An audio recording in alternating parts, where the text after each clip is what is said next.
Hi everyone, welcome back to Growing Up in Scientology.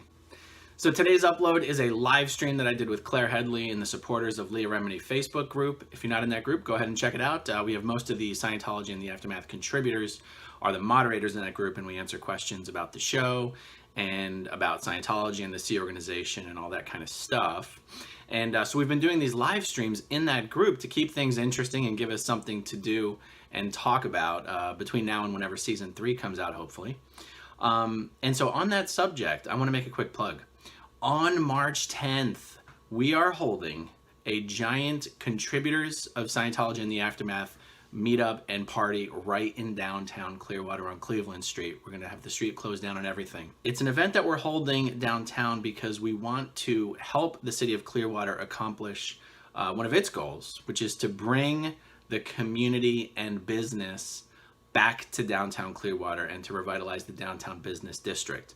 A lot of the feedback I've been getting from people in the community is that the two main reasons they don't come downtown more or support downtown businesses more is, one, the presence of the Sea Org, and two, a lot of people are under the impression that Scientology or Scientologists own, all of the bars and restaurants downtown.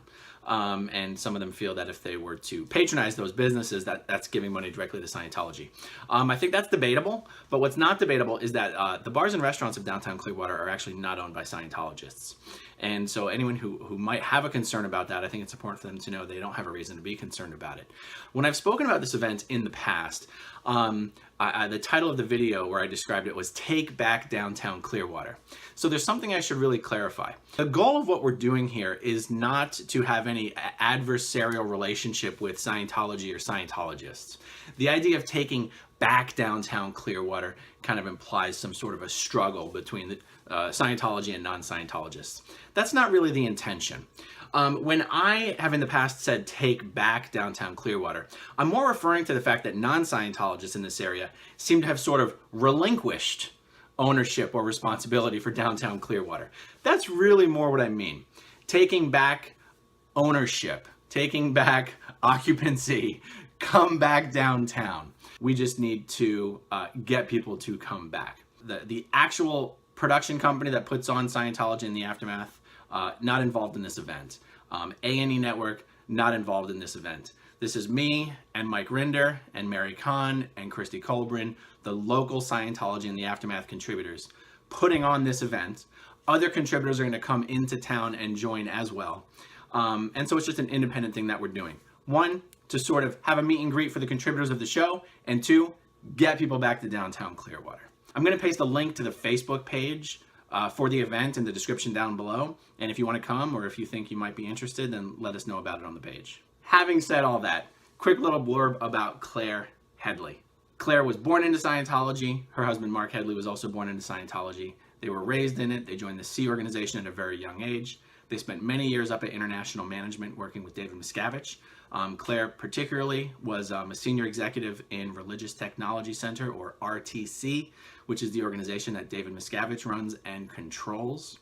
And she has a very unique perspective and unique experiences, and it's always a pleasure to hear her answer questions and talk about things from her point of view. So without any further ado, here's my chat with Claire. So we'll start with a question I have for you. That I think I'd like to ask, I would like everyone who's on the show to get an opportunity to say. So, the show is so crunched for time, and there's so much content to fit into what honestly ends up being about only 20 to 25 minutes of actual talking.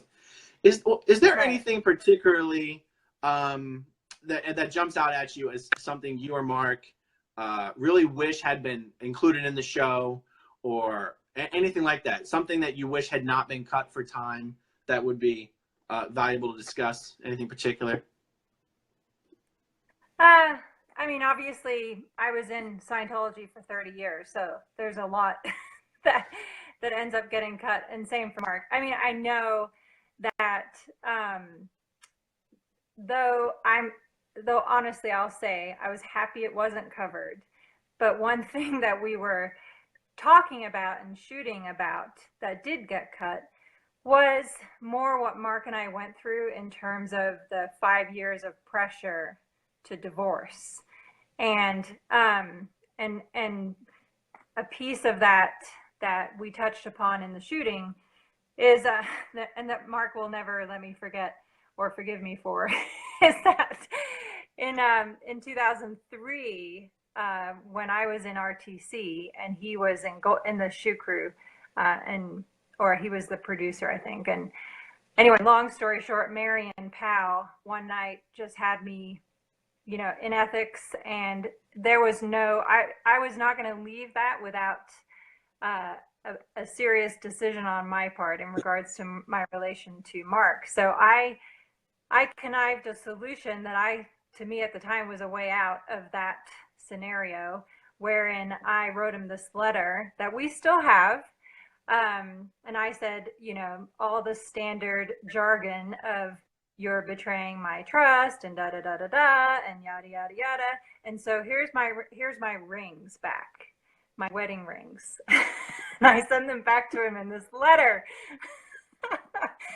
Oh my God. He won't ever forgive me for that. And he still has the letter? Yes. And we shot with it actually during our episode. We did this whole thing, like he sat at the table, he was reading this letter, the rings dropped on the table and like they zoomed in on it, and oh my gosh, I don't know what to say. It's a small piece of many years of story, but it was significant for us because obviously, we'd been married at that point 13 years and the pressure was so extreme that I just felt I was in an impossible situation, and that was my solution, was not to fill out the divorce papers that Marion was placing in front of me, or even to tell Mark that I was going to divorce him, but to send him my rings back. So that's what I was going to ask you. Yeah. Was the rings just sort of a symbolic, what they would call in Scientology, an ethics gradient? Or did you actually say in there, we need to get a divorce? No, and like I said, on my part, you could say it was cunning, because I didn't say that, and I didn't intend to either. I thought, oh, bright idea. My solution is this is an ethics gradient on Mark to get his shit together and to let him know that I'm feeling massive amounts of pressure, to the point that, I was like, well, I'm not going to divorce him. And I never said I was going to divorce him, but that was a solution to that problem as I envisioned it. Well, Mark didn't quite feel the same way about it, but did that make Marion happy in that meeting? Were you like, Marion, I've got a great idea. What if I do this? No, it wasn't. It's not. You know how it is. It's much more. It's not that obvious. It's not like, oh, let's brainstorm. It's, Marion telling me for 4 hours how she divorced her husband who blew, and that changed her life, and it turned her around as a Sea Org member, and therefore God's gift to mankind is to divorce your husband. And so she was working me through the conditions. I just knew that the end result of those conditions, and at the point that I was going to be released from Marion's scrutiny, was at the point that she considered that I was going to divorce Mark, whether or not I actually said that or not. Right. And so by the time we got done, it was 3:00 in the morning, and Mark, I hadn't even talked to him for, I don't know, 6 months. He was restricted to the property. He was not allowed to go home. So it's not, we were on different meal schedules. It's not like I ever saw him even. So having not seen him for 6 months, I sent him this letter. Yeah. Dylan Gill says, poor Mark. I know. It was awful. I know. I feel terrible about it. That's why for the record, started this off. I'm happy this didn't make it into the show. So just for the record, this wasn't you being pressured to divorce Mark because he blew. This is just when he was in trouble, or he was in gold. He was a lowly piece of shit gold staff member, which is hilarious to say because the rest of Scientology thinks Golden Era Productions are like senior executives. But on the international base, Golden Era Productions are like the low people on the totem pole. You are in RTC, which is the highest organization. And just because these are the kind of details I love, was Marion, first of all, is it Pooh or Pow? Pow. Marion Pow. was Marion Powell in RTC telling you to divorce Mark, or was she in some lower org telling you to divorce Mark? She was in RTC. Okay. And so does Mark bring this up every here. time you guys have an argument? Oh, every chance he gets. It goes like this. I love you. I love you more. No, I never sent you my rings back. Or if he's pissed off at you, Claire, where's your fucking rings? I think I got them in that envelope you sent me. Yeah, I won't ever hear the end of it. And that's okay. You know, it's kind of like one of those hard life lessons. That's interesting. Okay, but yeah, I was going to add that one of the outtakes, you know, they had the extra footage that they did for each episode.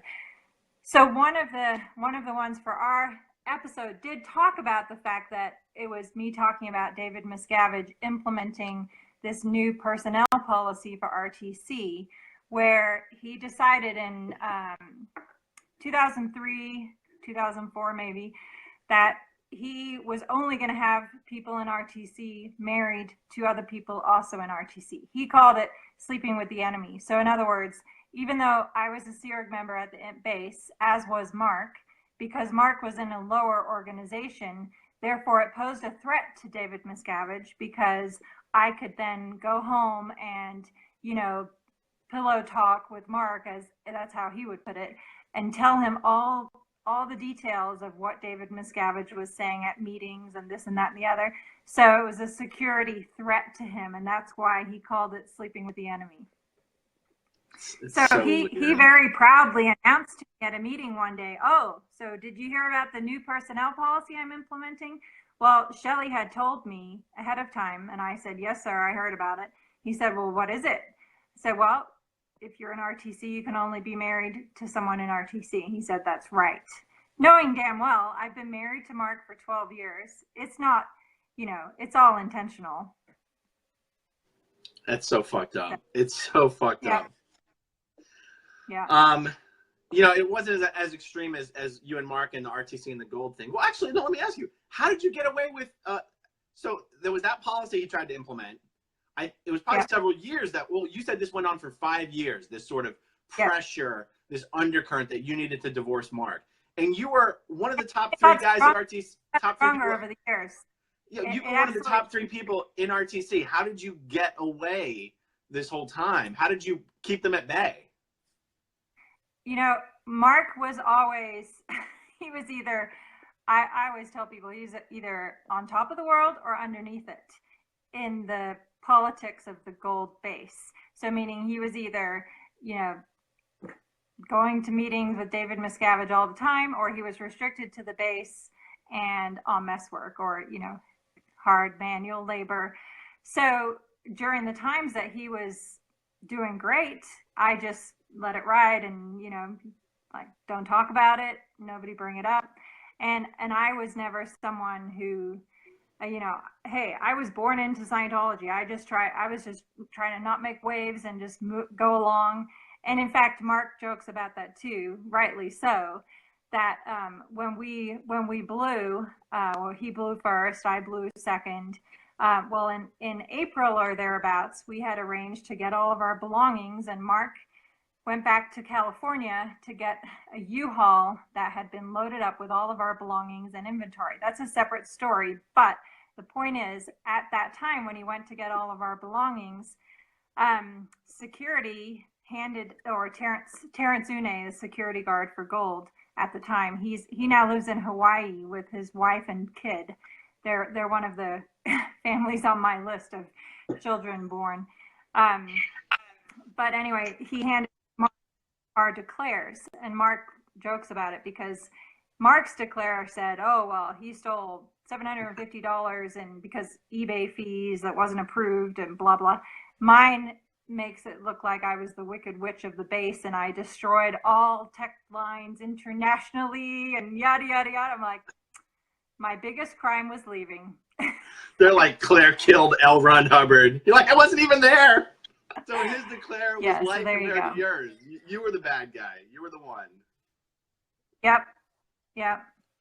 funny. And of course, that's because I was in RTC, so they had to make damn well that they were gonna, you know, all the people that I was knew who knew me and respected me in some form or another, and that I wasn't too much of a bitch to, hopefully, that they could give them a good reason as to why they should now make me their latest who. Right. So when I did this live stream with Nora, I explained to everybody how Nora and I have actually known each other since like 1995. And the exact same thing is true with Claire. So, in fact, Yes. me and Nora and Claire were all at Flag at the same time. I was a lowly staff member from Philadelphia. Nora was a lowly staff member from Celebrity Center.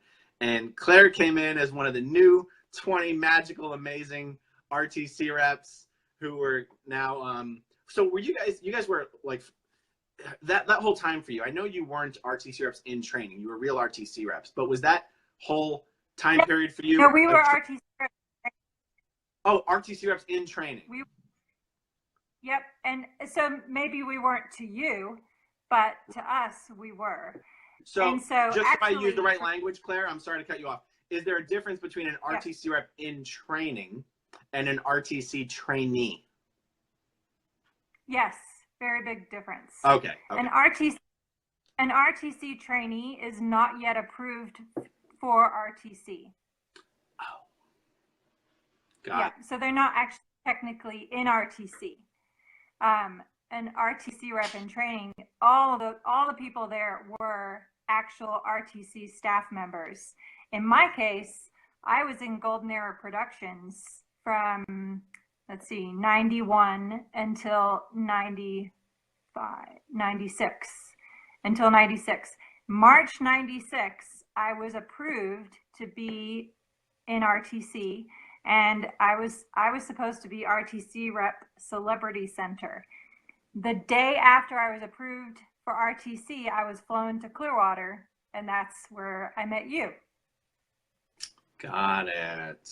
So that was only March 96? You were only there for the last like 2 months of that program?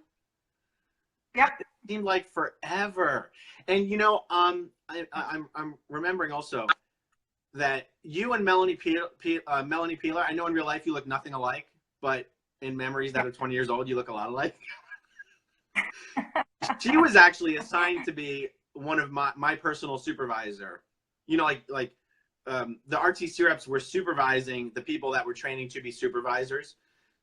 And sometimes I got confused and I thought that was you, but it was actually Melanie Peeler. Were you assigned to supervise some guys on the supervisor course?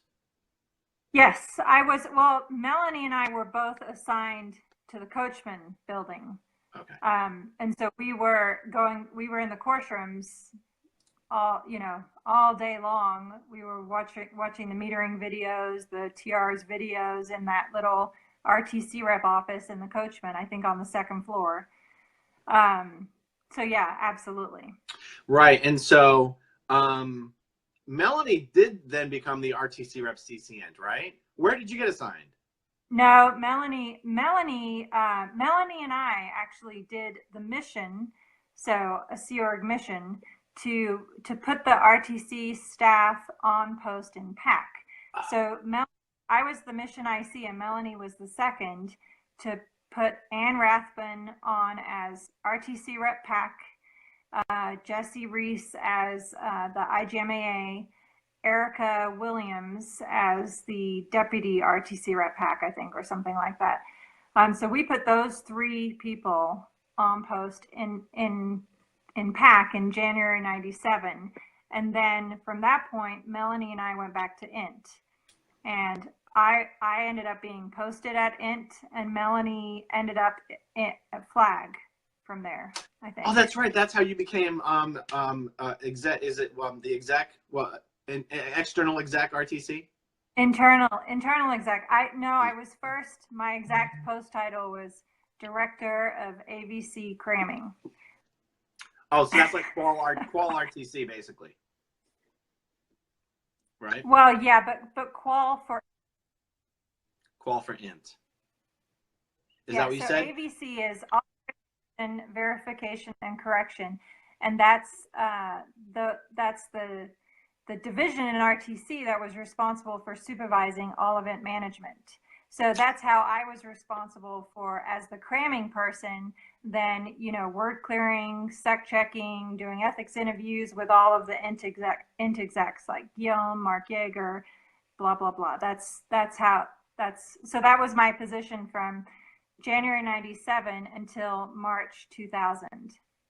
I got it. And so that's also how you were in a position to know whether Miscavige was getting auditing or where he was out on the bridge and stuff like that, right? Yep, that's right. And just for people who are watching, am I remembering correctly? You said he had started OT7, was auditing on OT7, but then never finished it. He stopped auditing and never finished it. Correct. Yep. Right. The exact specific is that in 1998, I was working with Angie Trent, who had been at Flag. She was an OT8, class 9. She was going to audit David Miscavige, and I was drilling with her, preparing her to do that. And because she was preparing to do that, she had his PC folders. So we both knew very well that the last time he had any auditing was in 1993 when he broke his leg. Wow, it had already been over 4 years since he'd been in session by that time. Yep. 1993. Wow, that was, I mean, that's right around when the church got its tax exemption. Yep. I don't know. So he'd broken his leg up playing basketball? Yep, that's right. Yeah, interesting. All right, so let's take some actual questions, y'all. What was your, someone says, what was your salary during that time? Yep, what were you making as RTC? $46 a week. There you go. If we were lucky. Did you know that Miscavige was getting a salary of at least $50,000 a year? I found out later. So when I became internal exec in March 2000, from March 2000 until 2004, I was approving the weekly RTC financial planning. And so that's where I became aware of more details anyway. Not even, you know, it's not like I ever saw his pay records necessarily, but, you know, I became a check signer and blah. Yeah. So, so what was he making at that time? So I know he was making around 100,000 a year, and then the TreasSec RTC had proposed to bump that up. And if I remember correctly, it was between 2 to 250 a year, but I didn't. It was a proposal that she was working on. It was carefully structured.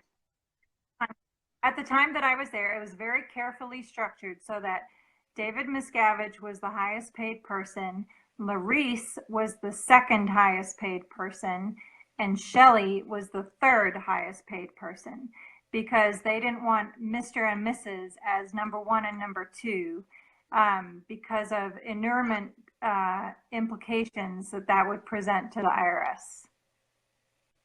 Wow.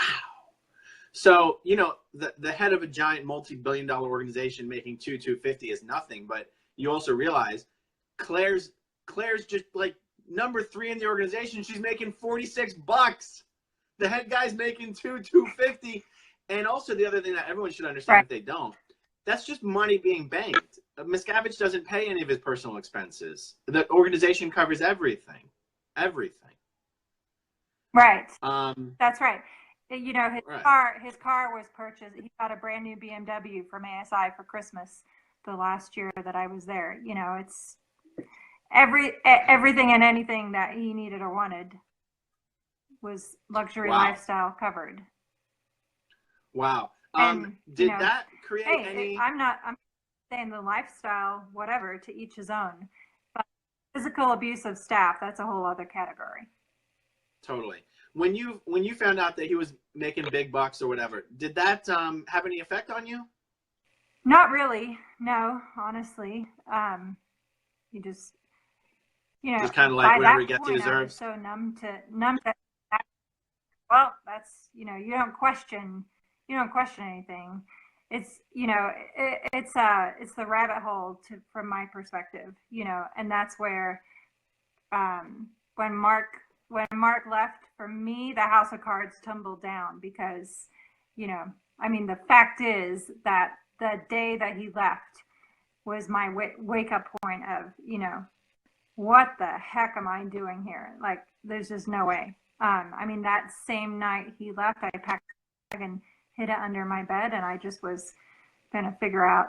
It was just a matter of time. Yeah. Okay, I hope our connection continues to be okay. It seems like it started to slow down a little bit. Let me ask another question. Yeah. At this time, was Miscavige flying first class when he had to go travel, or was he flying private? Private. After 9/11, he was flying private. Was it just Tom's private plane, or did he have a charter arrangement with? Did Man and RTC have a charter thing going on? Because they don't own a private plane, right? No, they don't. At least they didn't then. But I mean, I remember distinctly because I was internal exec, and Liz Mooney, or Liz Rossi, was my junior. She was the one who would arrange all of his transport, you know, flights and so forth. And it was a big question at the time if he was going to fly to UK for the IAS event, because obviously September 11th, the next event is IAS event in the UK. So it was a huge question. And Liz had suggested, she had proposed and budgeted out, I think, $40,000 for a charter flight. And then I think, for the one event, you know, just for that one trip. And again, yeah. Oh my God! Holy shit! Oh my God! So, that's unbelievable to me. You know, someone has pointed out to me, someone who was being the devil's advocate, that the idea of the Church of Scientology having a few $1 billion or spending less than its interest on its reserves, they're like, this is not something that people should be outraged about if you compare it to giant universities like Harvard or Yale or even Penn State. Like, people donate to those colleges and they have huge, massive endowments, and yet they still hold fundraisers, technically raising money they don't really need. And my response when to that argument is, yeah, but here's the difference. People know that Yale has a massive endowment. Like, people know Penn State and Harvard have massive endowments. They donate anyway because they want to, not because they're being lied to about how urgently important their money is. They certainly only donate money they can afford to donate. People aren't going bankrupt and taking second mortgages to make a donation to Harvard or Yale or Penn State. It's not an accurate comparison. And I can tell you that for the almost 15 or so years I was working for the Church of Scientology, it never even dawned on me that the church could have in excess of 1 billion or 2 billion or 3 billion, because every fundraising event is acting like this is so urgent and important, and if you don't make this sales quota, Mr. Miscavige cannot execute the next step in his expansion strategy, and everything rests on whether we make this quota tonight. Like, people are lied to about how much money is there, because if they knew, they'd stop fucking donating. Right. And not only that, there's the flip side to that they are helping nobody except Miscavige. It's not that they are, helping homeless people or saving children or actually, helping hurricane victims, let's say. None of that is actually happening. They create elaborate videos to make their members believe that that's what they're doing. Meanwhile, all the money is going to the top for the benefit of David Miscavige. Right. And, Mike made a great point in one of the episodes, which is that even if David Miscavige believed his own bullshit, that training auditors is going to save this planet and get us all out of the prison planet and escape the body, the birth to death cycle. If he wanted to use Scientology's money on something that at least made sense in the context of Scientology, he would take this money and literally pay people to do auditor training. Like it would be an example of something that the colleges do with their endowments. They give out scholarships, particularly to people who need the money. And if Scientology wanted to at least act like they were on that same playing field as far as responsible use of their money, they would let people train for free. Yeah, go ahead. Since the questions should really be directed at you, just if you see one that you want to answer. Okay, so on the question, U.S. laws seem lax to be able to stop COS. Other countries will have to take them on. I would say the strategy from RTC has been to obtain tax exemption systematically in every country in the world. And the way they've done that is by starting with first getting the right to marry, and then building it up from there and presenting a case that they are a religion because they marry people and yada, yada, yada. And so they've systematically attempted to do that in many different countries. They've had different results in varying locations. I would hope that in the US at some point they would develop a watchdog committee similar to what they developed in Australia with Nick Xenophon's efforts to do the public benefit test on nonprofit charitable organizations, and then as a result of that, then review their tax exempt status. Do you feel that the U.S. government genuinely could end up revoking Scientology's tax exempt status? Yes, I think. I think at that point anything's possible, but certainly the continued exposure of what they are actually doing and what they're covering up and those factors. Obviously I'm no expert, I'm no lawyer, but we know from our experiences that the things they are doing are illegal. Their abuse of staff, their deception of members and so forth. So yeah, sure, anything's possible. I think it's just a matter of how, and but yes, it's possible. So something you just said reminded me of, I've mentioned this conversation that comes up sometimes of, is Scientology really any worse than any other religion? And on a macro level, my knee-jerk response to that is usually, no, not really. Because historically religions have been pretty terrible and awful. And but what you just said is a perfect example of one of those things that rises to right to the top of the list of things that does make Scientology different and worse than other religious groups, religions, philosophies, whatever. The deception. In the conversation I had with Dylan Gill yesterday, the item that we were talking about that rose to the top of that list was just this insistence on tearing apart families. Like, yeah. I know in other religious groups that happens. I know there is shunning, but it's not the same as someone literally telling you you have to do something you don't want to do. You have to disconnect from your family members. That's not how shunning works in other religions. Like in other religions, shunning is more akin to the way disconnection is supposed to work in Scientology, where you're literally just removing people from your life who are damaging and hostile and antagonistic to you, right? Like, if a Scientologist disconnects from a family member who speaks to the press about Scientology, I think that's a good example of how shunning works in other groups. You have broken the rules. But in Dylan's case, all he did was leave the Sea Org, and he didn't want to go back. He never said one word bad about Scientology. He never spoke to the press. He never did anything. And his whole family still was forced to disconnect from him. And you mentioned the deception that you're lied to about what your donations are being used for. You're lied to about what it is you're being sold. You're lied to about what it is you're going to get. That doesn't happen in Christianity or Judaism or Islam. So I'm glad you mentioned that. I would only add to that, Aaron, that something I struggle with is I've only ever experienced Scientology. So to me, from the beginning, it's not that it was normal. It's not that it was, what I expected. It just was my life. It was never my choice. I was born into it. From the age of 4, I was in the cadet organization. You know, so to say, well, how does Scientology compare to other religions?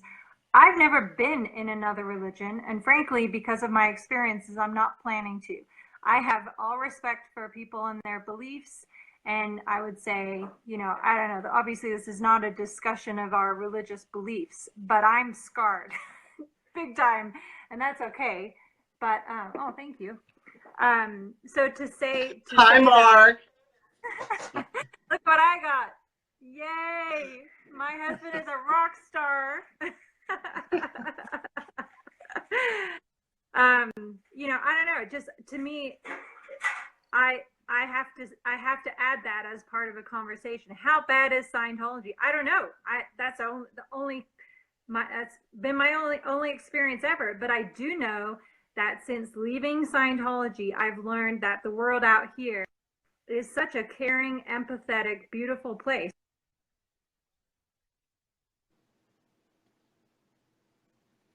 But the general agreement, the general consensus of the importance of family, the importance of relationships, etc., you know, help people, be kind, all these other things, the strength of that outside is so much greater than in Scientology. Right. Absolutely. Claire, when you were in the Sea Org, did you feel like you were engaged in something spiritual or religious? Honestly, no. I think I was, you know, trying to convince myself of that at various different times. But I think as a Sea Org member, you just become numb. It was just so much about, you know, make it through the next day, you know, try not to be forced to divorce your husband. Try not to think about blowing. Are you going to be able to eat dinner? Are you going to get paid this week? You know, oh, shoot, you lost your, you know, like for me, I lost dining privileges for 6 months. I'm not joking, I lived on Tiger Milk bars for 6 months. Talk about friggin' weight loss plan from hell. I was 100 pounds, 5'7" by the time I left. By the time I was in the Riverside bus station, friggin' running for my life, that was the state I was in. So, you know, I don't know. I just came to realize that your powers of reasoning, your powers of critical thinking become so damaged in an environment like that, that to say that I had some thought that I was, you know, sure, yes, when I started out, I was like, oh, I'm going to help people. But really, what does that mean? And actually, if I'm truly honest with myself, the pressure to join the Sea Org was much more about, I'd been hounded by Sea Org recruiters from the age of 10 when my mother routed out of the Sea Organization. And I honestly believed I had no way out. That's how I ended up in the Sea Organization. That's the truth. It's not that I thought I was going to be helping, you know, Billy Bob recover, or I don't know. It was not about that. It was much more personal of, I cannot get these damn recruiters off I can't get away from them. And at one point I even had asked my stepfather, I pled with him, like every time the phone rang, you know, I was just a nervous wreck. Like, can you please help me get these Sea Org recruiters off my back? And he looked at me and he said, well, you did the ProTR's course, right? I'm like, yes. So you should be able to deal with any communication situation, no matter how tough. Okay, so that's a no. And you were how old at that time? 13. 13, and your stepfather's refusing to intervene on your behalf and tell these guys to leave you the fuck alone. I mean, that's the same thing as saying, fend for yourself. Like, he might as well say, no, I want you to join the Sea Org. I'm not going to help you. Yeah, no. And ironically, here's the irony, Aaron. Here's the irony, just to complete that thought out. 10 years later, I was in RTC, and they were trying to recruit my sister for the Sea Organization, and my stepfather wouldn't allow it. And she told me this. My sister told me this. So I wrote no, listen. So I wrote a KR on him. Actually, I think I wrote a things that should not be reports, saying, well, he's stopping my sister from being recruited. Because, of course, you know, hey, I'm in RTC, and I learned about this, so technically I should report it. So listen, he didn't talk to me for 2 years after that. But the best part is, the way that I found out he wasn't talking to me, my mom told me, oh, by the way, he hasn't been talking to you for 2 years. I'm like, what? What are you talking about? I never saw them, so I had no idea. So it was completely lost on me that he had stopped talking to me. Wow. Wow. How dare you put his ethics in like that? I know, right? Did you choose to write things that shouldn't be reported so that you wouldn't have to send him a copy? Yes, absolutely. Absolutely. But he found out about it anyway, so big lot of luck that did. But Aaron, before I forget, That's though, awesome. and I'm totally going to jump now. Today is January 3rd, right? Yeah. Yeah, tomorrow is January 4th. That is the day and the date of the police report when Mark blew the base 12 years ago. Oh, wow. Wow. How many years ago? I don't know if you've 12 years ago. I don't know if you've ever seen the police report, but we included it in the paperback version of Mark's book. And it's a good read. Like, knowing nothing, Well, I and must knowing have seen it. I especially mean, particularly I have that the... Mark never said anything bad. What's that? I was going to say I have the book. I can't remember if it was the paperback or the hard. I probably have the hardback, actually. Yep, in the paperback version, because we didn't know the police report existed until 2010 or 2010. We had no idea it even existed. So what's I've got to read that. What's the gist? Does it accuse him of like leaving with stolen money and all sorts of nonsense? No.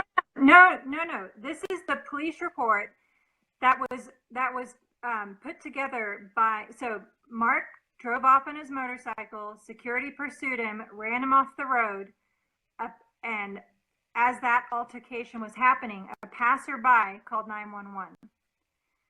This is the police report from that 911 call. Like, the responding officers put together this police report. And here's the amazing part of that. When we were doing our lawsuit, the responding officers were actually depositioned. And they explained that they called for backup because they felt threatened by the large number of security guards that were in the gold security vehicle. And the best part to me, the part that was just unbelievable, there was a woman officer she was the head police officer over these officers. She is the one that insisted that the police report be put together, even though Mark did not press charges, and even though he claimed nothing happened. She looked in his records and saw that he was married to me, and that's the only reason that report was created. And unfortunately, she passed away, but let me tell you, I am so grateful to that, because it's just, it just, to me, that said so much about that. The police know what's going on. They can't necessarily do everything that they might want to do. Anyway, cool. It was quite something. But yeah. The police report documents exactly what happened from their perspective, Has anyone ever contacted you guys about doing a movie on Mark's book? No, not yet. Escape, Carla Zamudio and Rachel did a short movie of it. I thought they did an excellent job. But nothing has happened on it yet. Never say never, though. And so where was that movie available to be seen? I will get the link for it, because I'm not actually sure.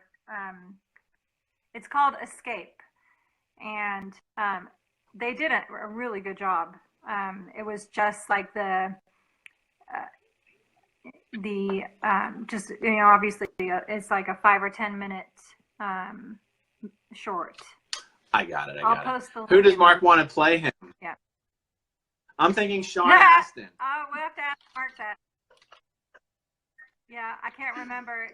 Is Sean Astin who I'm thinking of? I can't remember now. Yes, Sean Astin is exactly who I'm thinking of.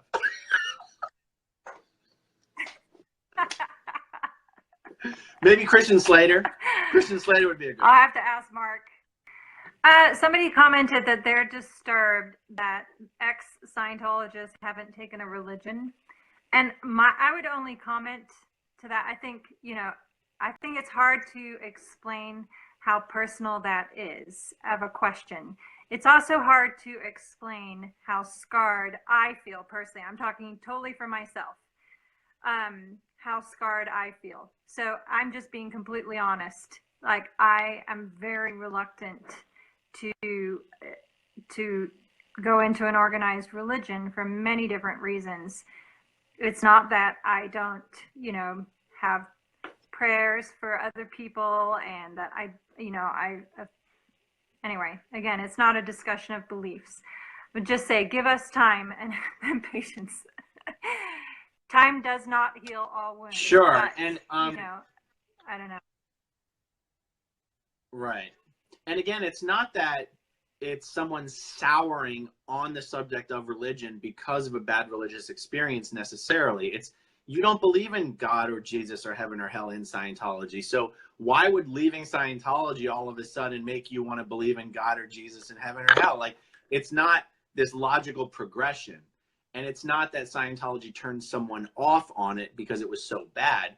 It's that someone who's in Scientology never believed those things, with a few exceptions. I mean, there are some people who've left the Sea Org and are now born again Christians, or practice their Judaism faith, or are Christians. I actually know many, but I think people should think of it in the terms of someone who grew up in Scientology and the Sea Org, and then leaves.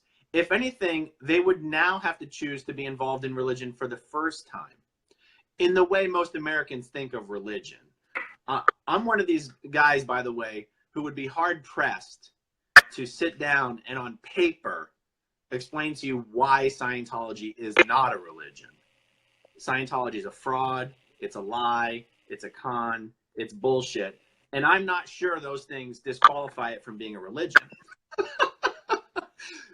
It's abusive, it's all these things. But on paper, and really we're just talking semantics here, I'm not sure those characteristics disqualify something from being a religion. But when you leave Scientology, you have to think of it as, you would now have to decide whether you want to have a religion for the first time. Because I will speak from my personal experience. I never thought of Scientology as a religion. I always thought that the whole religion, church, wing was for tax reasons. And it wasn't a secret. It was like, we're saving the world. We're the best thing ever. Why shouldn't we have tax exempt status? And if in order to get that, you have to call yourself a religion and call yourself a church, then who cares?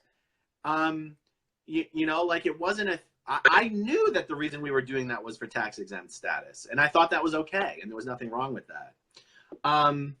So anyway, I think I've said everything Yeah. The only thing I would add to that, because I agree with that, growing up in England, I heard the word cult from the age of 6, because we would get called names and Sino and this and that and the other. And I remember asking my mom, saying, what's a cult? And she said, oh, that's just people calling us names because they don't, they're bad people. But I remember I was on study one day in St. Hill in the course room. So I went to the dictionary and looked up the word cult. And I just read each of the definitions. I'm like, this is exactly what we are. What's the problem? Of course, at age 7, age 8, it doesn't have the same significance as it's supposed to necessarily, and with no filters. But I was like, well, yeah, absolutely. We fit all those definitions perfectly. What's the problem? I don't get why they're fighting this. You know, it absolutely was that from beginning to end. And it was not that, oh, my religion is, I can't even remember ever saying that, actually, now that I think about it. Oh, what's your religion? Oh, I'm a Scientologist. You know, it wasn't about that. It was about, that's my entire life from beginning to end, and therefore why, you know, it becomes a myriad of problems if you, the second you start questioning that, you're in the rabbit hole on your way out, is the bottom line. Right, exactly. So one of the questions that was asked, oh, have you heard from any Scientologists since your show aired? Yes, we have actually, a few different, you know, there's all different versions of, I don't know, in my experience, most current Scientologists are under the radar in some form or another. And so I've gotten so many messages from people who are still in, but who are, you know, cooperating for the sake of, oh, this girl wants to still be able to speak to her mother. But, you know, and many of them are just saying, thank you for everything you're doing. Thanks for speaking out.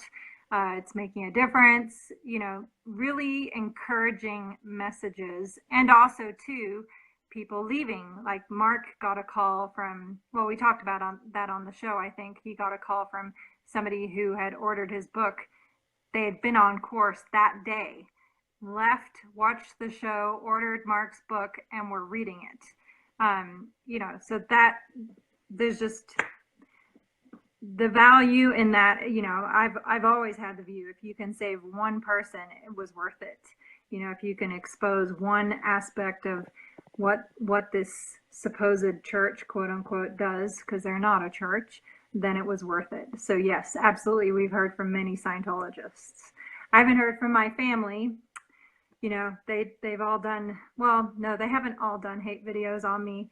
My mom has, my stepdad, my brother, and I won't lie, that hurts, you know, but I can't bring myself and won't bring myself to watch those videos. Yeah. Just because I don't believe in reading scripts written by OSA. Right, right. So hey, anyone who buys a copy of Mark's book right now, do you and Mark both autograph them? Is it the hard copies, the soft copies, is it yes. all of them?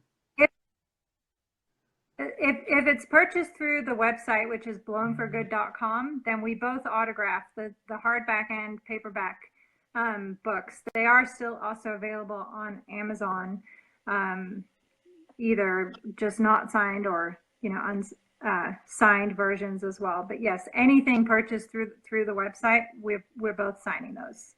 Nice. Mark's mentioned every time Scientology launches one of its big attacks on you guys, it just results in more book sales, which is hilarious. It does. Yes. And then it's like the church runs ads on like Chris Shelton's YouTube channel, and you know, they think they're cutting across his message by using his comm lines to get out their message, and I'm like, you're paying Chris Shelton to do videos about you. I know. Logic and rationality has never been their strong suit. Yeah.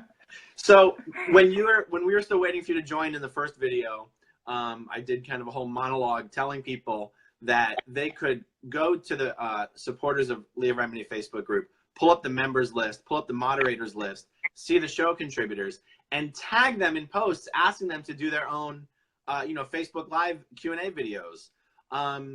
And so I'm gonna have to figure out how to edit that video in with this video if I put it up on YouTube.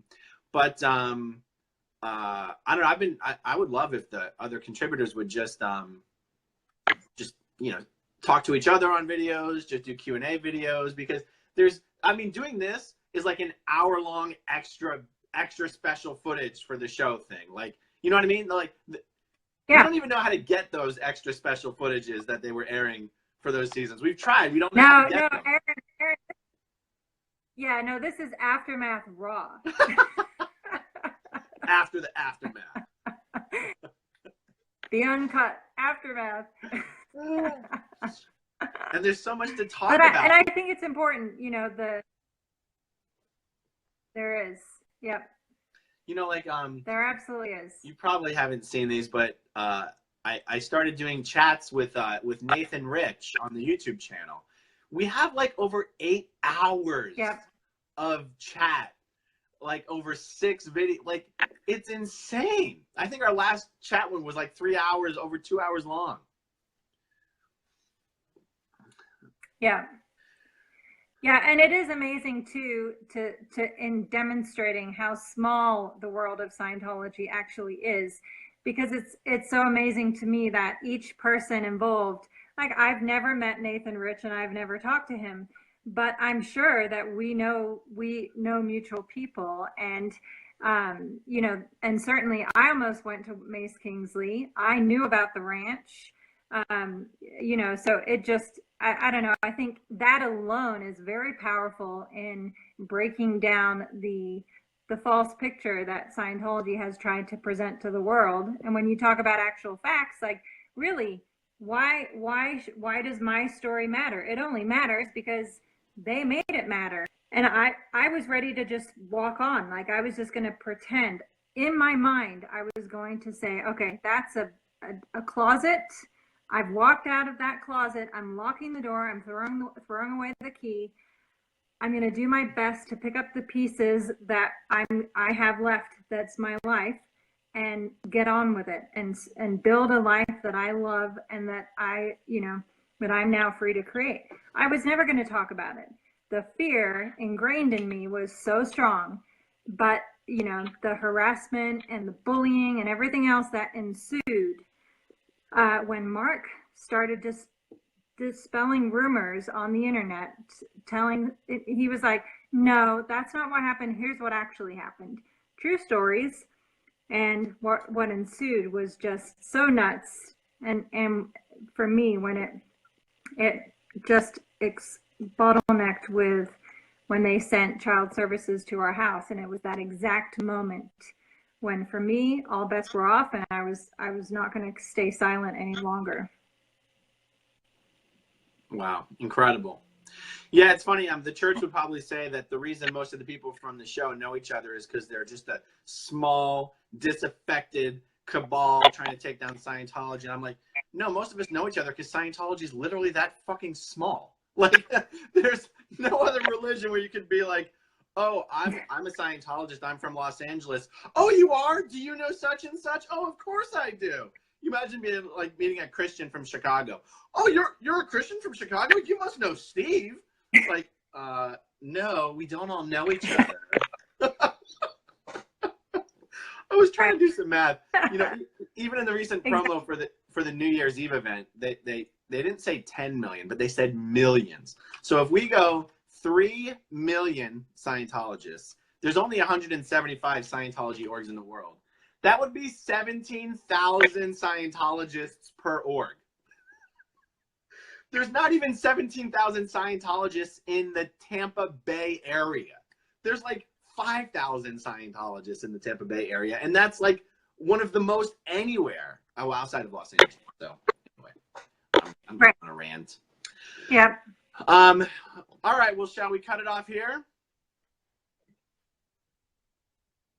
Yes, and we'll do better next time on the technical issues, but at least we got it up and running.